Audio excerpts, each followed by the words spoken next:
আপনাদের সকলকে গোবরডাঙ্গা নকশার পক্ষ থেকে সাদর আমন্ত্রণ। আমরা এবছরে আমাদের নতুন নাটক বাবা বাগেশ্বরের ঘোড়া সুশীল সিনহার উপন্যাস অবলম্বনে নাট্যরূপ করেছেন মৈনাক সেনগুপ্ত। আমরা একটা পারফরমেন্স করব এখন, এবং তার সাক্ষী আপনারা। এটা আদৌ থিয়েটার হয়ে উঠল কি না সেটা আমরা জানি না, এটা কোনো নিরীক্ষামূলক কাজ কিনা তাও আমরা জানি না, এটা ইন্টিমেট থিয়েটার কিনা তাও জানি না, এটা সিনে থিয়েটার কিনা তাও জানি না। কিন্তু আপনাদের দায়িত্ব নিয়ে বলছি যে আমাদের সংস্কৃত নাটকের যে ঐতিহ্য, আমাদের যে যাত্রার ঐতিহ্য, বিদেশি থিয়েটারের যে র্যাম্প ব্যবহার আমরা দেখেছি তার ঐতিহ্য সমস্তটা একসঙ্গে বাঁধা আছে। এবার আমরা বাবা বাগেশ্বরের মন্দিরে প্রবেশ করব। এই মন্দিরের দায়িত্বে আছে বাপ্পা, ওর ডাকনাম বাপ্পা, আমাদের দলের সহ সম্পাদক অরিন্দম দে। এখন ওই মন্দিরের একজন সেবায়িত হিসেবে কাজ করছে। আসুন। আপনাদের সকলকে বাবা বাগেশ্বরের মন্দিরে স্বাগত। আপনারা আসুন, এখানে মন্দিরে পুজোর দেওয়ার ডালা পাওয়া যাচ্ছে, এখান থেকে ডালা সংগ্রহ করুন। সামনে মন্দিরে মানত করার ঘোড়া পাওয়া যাচ্ছে। টিকিটটা বের করবেন সবাই, টিকিটটা একটু হাতে রাখবেন।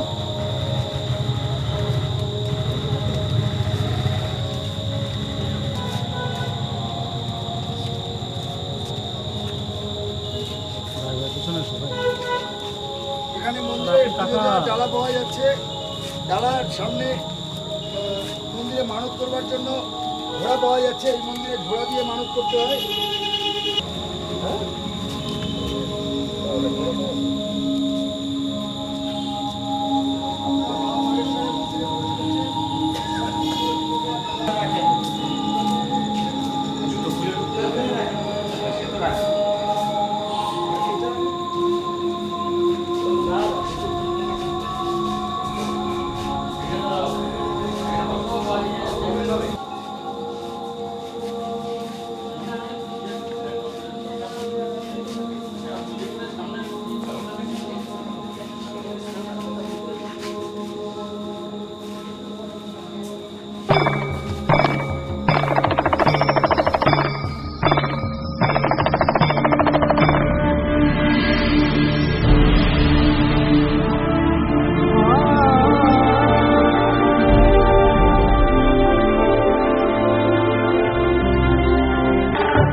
আপনি যে আমাদের গ্রামের এই জিনিসটা নিয়ে একটা জিনিসের আলোকপাত করতে চাইছেন, এটা আমরা আপনার গ্রামবাসী থেকে বা আমাদের এই যারা সেবাই দিচ্ছে তরফ থেকে বলছি, আপনাকে আমরা ফুল ইয়ে করবো।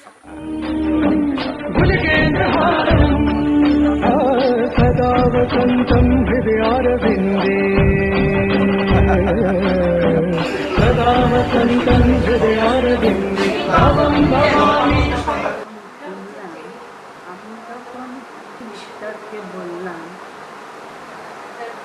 যদি এই না হতে পারে আমার ভালো লাগে।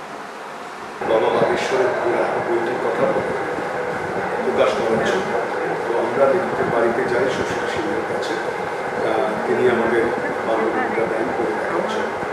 তো আমি সেই দিনে পড়াশোনা করি, পড়বার পর আমার মনে হচ্ছে বইটা প্রকাশ করা যেতে পারে, এই কারণে যে এটা একটা বড় ক্যানভাস এবং সেই অঞ্চলের কথা এত নিখুঁতভাবে বলা হয়, এবং এই উপন্যাসটার চলন এত সাংঘাতিক রকম ভালো যে এটা সহজেই পাঠককে আকৃষ্ট করতে পারে, আমাদের সবাইকে আকৃষ্ট করেছে। নকশার সঙ্গে আমার দীর্ঘদিনের পরিচয়। হঠাৎ করেই একদিন আশিস দা এবং বৌদি আমাকে এই উপন্যাসটা উপহার হিসেবে দেন, এবং অদ্ভুত ব্যাপার, প্রতিটি অনুষঙ্গ, প্রতিটি পরিসর, পরিবেশ প্রত্যেকটা খুব চেনা, খুব পরিচিত। যেহেতু রাঢ়ভূমিতে বড় হওয়া, আসানসোল, বর্ধমান, বাঁকুড়া, বীরভূম, প্রতিটি মানুষ যেন চেনা, এবং এই চেনা মানুষদের মধ্যে এক একটা আস্ত অচেনা মানুষ লুকিয়ে আছে। এই উপন্যাসের মজাটাই এইখানে। এত বড় জীবনে অনেক উপন্যাস পড়েছি, বেশ কিছু উপন্যাস নাড়া দিয়েছে, কিন্তু হাতে গোনা কয়েকটা উপন্যাস এইভাবে উলট পালট করে দিতে পেরেছে। আর উপন্যাসটা গোটাটাই নাটক। নাটকটা লিখে খুব আনন্দ পেয়েছি।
এই যে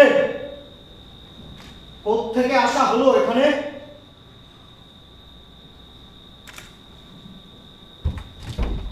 এই যে তোমাকে বলা হচ্ছে, বলছি মতলবটা কি? বলি বাবা বাগেশ্বর এখানে এই পাকুড় গাছে থাকে? তাহলে মন্দিরে কে থাকে? কেন না? মানে মানে বাবা সে ওখানে, পা- তাই বাবা ওখানে থাকে না। হ্যাঁ? কিসের পাপ? আর সে পাপ কেমন পাপ? মানুষের পাপ। পাপী মানুষ। এই কার পাপ?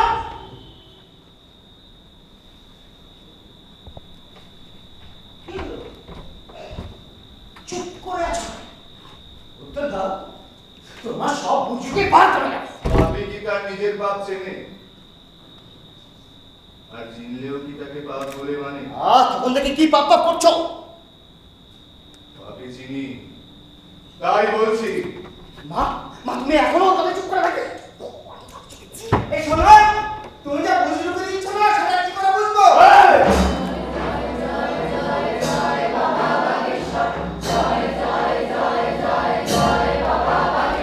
মানে কি করে বুঝবো বাবা? ওই দিকেই তো গ্রামের শ্মশানটা। নিঃসন্তান এক গৃহী শ্মশানে বসে তন্ত্র সাধনা করতে গিয়ে পক্ষাঘাত হয়ে মারা যান, তাকে দেখতে পাচ্ছি। হ্যাঁ, ওই বাবার কাছে শুনেছি। আমরা তাহলে এতটুকু। হ্যাঁ, এই শোনো, তুমি যে ভেগ দিচ্ছ না সেটা কি করে বুঝবো?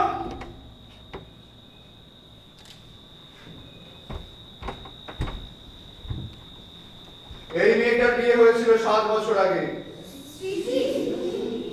3 বছর আগে স্বামীকে খুইয়েছে। আর ওই মহিলা স্বামী 31 বছর আগে বৈশাখী পূর্ণিমায় গত হন। আমার কপালটা একটু দেখে দেন না বাবা।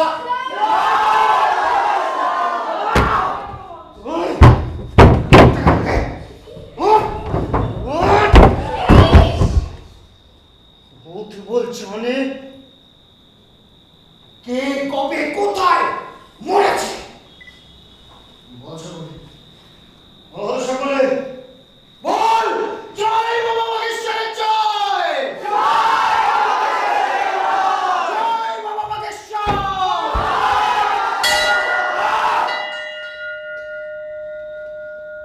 বাগেশ্বর নয় বাবা, ব্যাঘ্রেশ্বর। অমরদা, আরে সন্ন্যাসী বলে কি? আরে বাবা বাগেশ্বরের আসল নাম নাকি ব্যাঘ্রেশ্বর? কিছুই তো বুঝতে পারছি না। ছোটবেলায় তো বাবার কাছে এটাই শুনেছিলাম, কিন্তু তুমি জানলে কি করে? বাগেশ্বর মন্দিরের দক্ষিণে 800 পা বড় ভাঙা বাড়ি। হ্যাঁ, ওই বড় বাড়ি। সেই বাড়িতে ডাকাত পড়েছিল। সেজা বউয়ের করে তখন ছোট্ট খোকা। ডাকাত সরকার খোকার মুখ দেখে বলেছিল খোকা একদিন জজ ম্যাজিস্ট্রেট হবে। ছিল। হয়েছিল। হ্যাঁ, কিন্তু তারা তো এখন সবাই শহরে থাকে, শুধু দুটো ঘরে দুটো বুড়ি কোন রকমে। তাদের জিজ্ঞেস করলেই জানা যাবে। যদি তা ঠিক না হয় হবেই।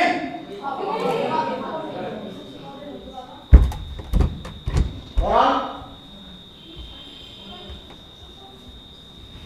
পরাণ!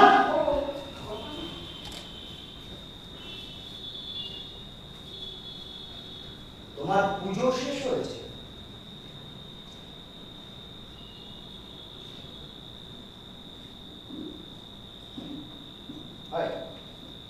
হয়নি, আর তুমি এখানে দাঁড়িয়ে তামাশা দিচ্ছ। যাও, আসো না। যাওয়ার আগে একবার বোস বাড়িটা হয়েছে। না, উনি যাবেন না। আপনি বরং অন্য কাউকে পাঠান, আমার এখানে অনেক কাজ, পুজোর কাজ। কেন? তোমার হুকুম শুনতে হবে নাকি? পরাণ ঠাকুরের অনেক পুণ্যি। তুমি কি পাপ করে ইজারা দিয়েছ? পরাণ, তুমি যাও। না, আপনি যাবেন না। তুমি জানো পরাণ আমার কে? জানি, তবে সবার সামনে বললে আপনার মান থাকবে না। আমার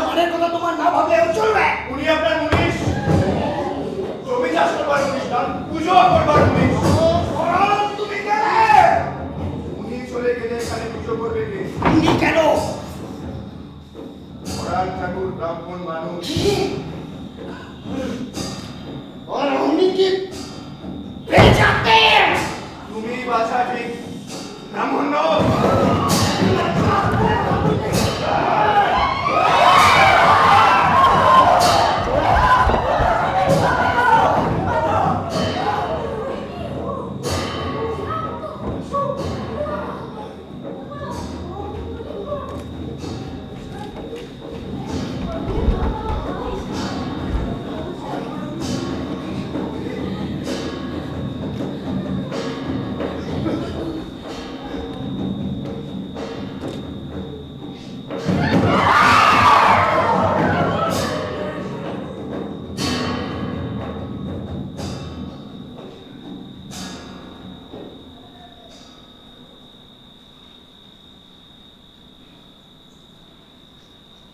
পরাণ ঠাকুর এখানে আসুন।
একটা বাঘ ছিল। না, বাঘের গল্প পুরনো হয়েছে।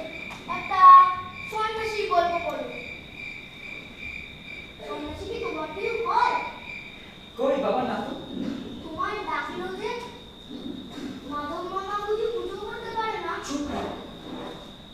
এমন কথা বলতে নেই বাবা। তুমি ঘুমিয়ে ওই সাপটা যদি মামাকে কামড়ে দিত, কামড়াই কামড়ালে তো মামা মরেই যেত। কি হলো পরাণ মামা, তুমি পড়ে গেলে কেন? তোমার গায়ে কি একটুও জোর নেই? ঘুমিয়ে পড়ো বাবা, অনেক রাত হয়েছে। নারকেলের জল খেতে বলো। খুব ভালো। ওই সন্ন্যাসী কি আবার আসবে? কি হলো চুপ করে আছো কেন? বলো। ওই সন্ন্যাসী আর আসবে। কেন? তোমার মাধব মামা এবার থেকে পুজো করবে। তাহলে ওই পুকুর পাড়ে ওখানে আবার কি আছে? মাধব মামা মন্দিরে পুজো করলে কি হবে? বাবা বাগেশ্বর তার ঘোড়া ছুটি। কেমন করে? কেমন?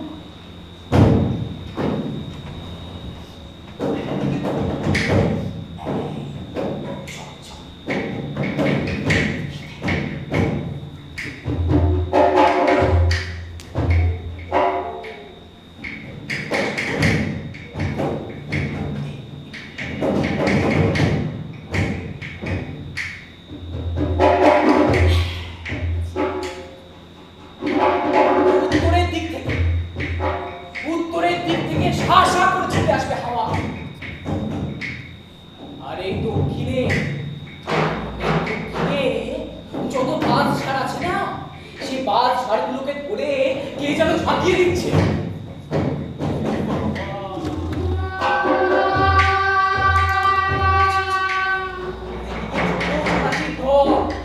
সব ঝাঁক বেঁধে বেঁধে এদিক থেকে ওই দিক সেই দিক ছুটে বেড়াচ্ছে।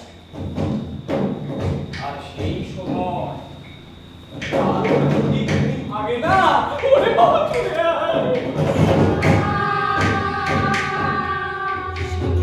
কেউ তাকাবে না, কেন জানিস? দেবতা জেগেছেন যে ছোনাত করে খুলে যাবে মন্দিরের দরজা। এই মন্দিরের চাকারে শোনা যাবে ঘোড়া পায়ের ধুলের শব্দ। ওই ঘোড়া কেমন দেখতে? ওই ঘোড়া মাটি তখন জ্যান্ত। ওই ঘোড়া কোথায় থাকে? মন্দিরে থাকে, তুইও তো দেখেছিস। ওটা তো মাটি। ওই তো বললাম তখন জ্যান্ত হয়ে যায়। ওই ঘোড়া কোথায় যায়? যেখানে খুশি যায়। এই দেখ না, মন্দির থেকে চলে যাবে নেপুকুর পা, সেখান থেকে এক লাফে বর্ধমান, পৃথিবীর যে কোনো জায়গায় সেখানে। তুমি বাবা বাগেশ্বরকে দেখেছো? হ্যাঁ আমাকে দেখাবে? দেখাবো তো। এখন রাত হয়েছে, ঘুমিয়ে পড়। ও মামা, এই একটু বাসি শোনাও না। এই হয়েছে প্রতিদিন একবার গল্প, তারপরে আবার বাসি বাসি বাজারে ঘুমাবি তো? হ্যাঁ সত্যি সত্যি। আর বাসি যায় আবার।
ভাবিস না আমি ওকে চিনতে পারিনি। না চিনার তো কিছু নেই। ও তো ভাবলে হয় না। মাস তো বলেছে সমাজ বলে কিছু নেই। চুপ করো না মা। কেন কেন চুপ করো কেন? হ্যাঁ তোর ভয়ে আমার ঋষি সেজেছে যেন প্রেম মোছারিস। গলায় দড়ি চটে না তোর?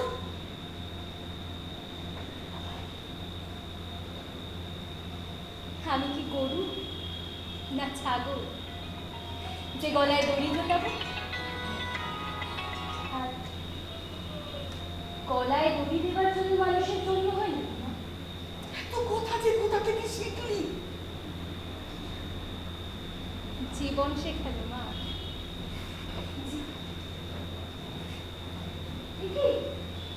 তোমার দাদু মনে পড়ে তোমার একদম জ্বর, তুমি কোনো বলোনি না। ওই ভাবনা কেন এলো এখানে? ও নিজে আসে, আমি ওকে আসতে বলেছিলাম। এবার থেকে আমি যেখানে যাব আমার সাথে সেখানেই যাবে।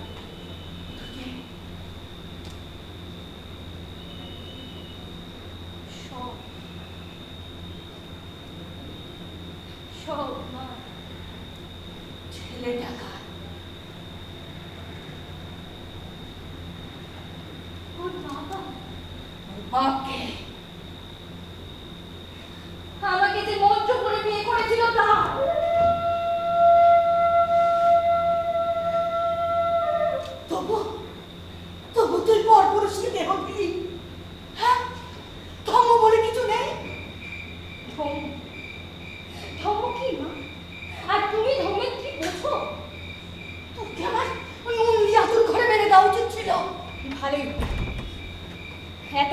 সহ্য করতে হতো না আমাকে।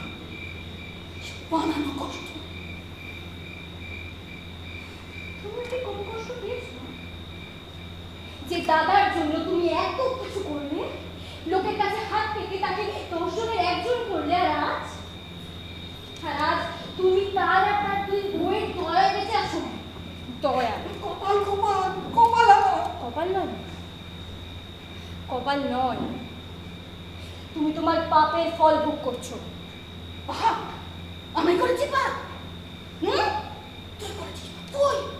তুই যা শুধু লোকের পাপ দেখে বেড়াচ্ছিস। নিজের সন্তানের জন্য অন্য আরেকজনের সন্তানকে রোজ রোজ একটু একটু করে খুন করনি তুমি মা? পরাণ শুরুটা তুমি করেছিলে, আর আজ সেই দায় নিয়েছে দাদা। এ একটা পাপ পুণ্য, এ একটা পাপ পুণ্য।